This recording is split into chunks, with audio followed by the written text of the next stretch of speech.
White house کی ترجمان Caroline لیوٹ نے دعویٰ کیا ہے کہ نجی بات چیت میں ایران نے امریکہ کی کچھ تجاویز پر اتفاق کر لیا ہے۔ پریس بریفنگ میں وائٹ ہاؤس ترجمان نے کہا کہ ایران جنگ سے متعلق اچھی بات چیت ہو رہی ہے۔ ایران جنگ سے متعلق 4 سے 6 ہفتوں کی ٹائم لائن برقرار ہے۔ انہوں نے کہا کہ ہمیں ذاتی طور پر کچھ بتانے اور عوامی لحاظ سے کچھ کہنے میں فرق ہوتا ہے۔ ایران نے ذاتی طور پر جو کچھ ہم سے کہا ہے اس کو جانچا جائے گا۔ کیرولین لیوٹ نے مزید کہا کہ صدر ٹرمپ عرب ممالک سے جنگ اخراجات میں مدد کرنے کے لیے کہہ سکتے ہیں۔ دورہ چین میں صدر ٹرمپ کے ساتھ کابینہ حکام بھی جا سکے گی، جبکہ امریکہ ایران کی جانب سے آبنہ ہرمز کا ٹول ٹیکس لینے کی حمایت نہیں کرتا۔ توقع ہے کہ آئندہ کچھ روز میں آبنہ ہرمز سے 20 ٹینکرز گزریں۔ امریکی صدر ٹرمپ ایران معاہدہ 6 اپریل کی ڈیڈ لائن سے پہلے کرنا چاہتے ہیں۔ اسرائیلی پارلیمنٹ نے فلسطینیوں کے لیے خصوصی سزائے موت کا قانون منظور کر لیا ہے۔ اس قانون کی منظوری کو اسرائیل کی انتہا پسند دائیں بازو کی جماعتوں کی بڑی کامیابی قرار دیا جا رہا ہے، جنہوں نے طویل عرصے سے اس اقدام کے لیے دباؤ ڈال رکھا تھا۔ وزیر اعظم نیتن یاہو نے بل کے حق میں ووٹ دیا۔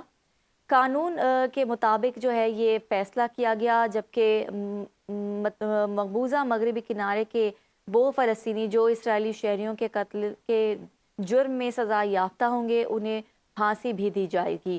اس کے ساتھ ساتھ یہ قانون اسرائیلی عدالتوں کو یہ اختیار بھی دیتا ہے کہ وہ اسرائیلی شہریوں کے لیے بھی سزائے موت یا عمر قید میں سے کسی ایک سزا کا فیصلہ کر سکیں، تاکہ یہ قانون ماضی پر لاگو نہیں ہوگا جبکہ صرف آئندہ کیسز پر نافذ ہوگا۔ اس قانون پر اسرائیلی اور فلسطینی انسانی حقوق کی تنظیموں نے شدید تنقید کی ہے، جن کا کہنا ہے کہ یہ اقدام نسل پرستانہ اور سخت گیر ہے اور اس سے حملوں کی روک تھام ممکن نہیں ہوگی۔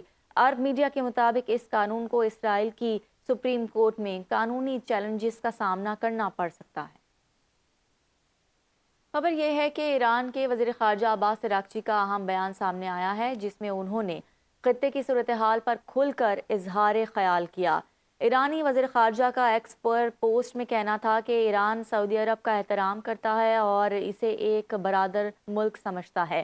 انہوں نے واضح کیا کہ ایران کی تمام کارروائیاں صرف دشمن اور جارح قوتوں کے خلاف ہیں، نہ کہ عرب ممالک کے خلاف۔ عباس عراقچی نے مزید کہا کہ جارح دشمن نہ عربوں کا احترام کرتے ہیں اور نہ ہی ایرانیوں کا، اور وہ خطے کو سیکیورٹی فراہم کرنے میں بھی ناکام ہے۔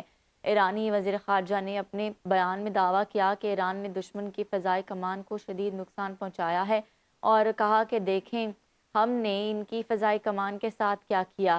انہوں نے امریکی افواج کی موجودگی پر بھی تنقید کرتے ہوئے کہا کہ اب وقت آ گیا ہے کہ امریکی فورسز خطے سے نکل جائیں۔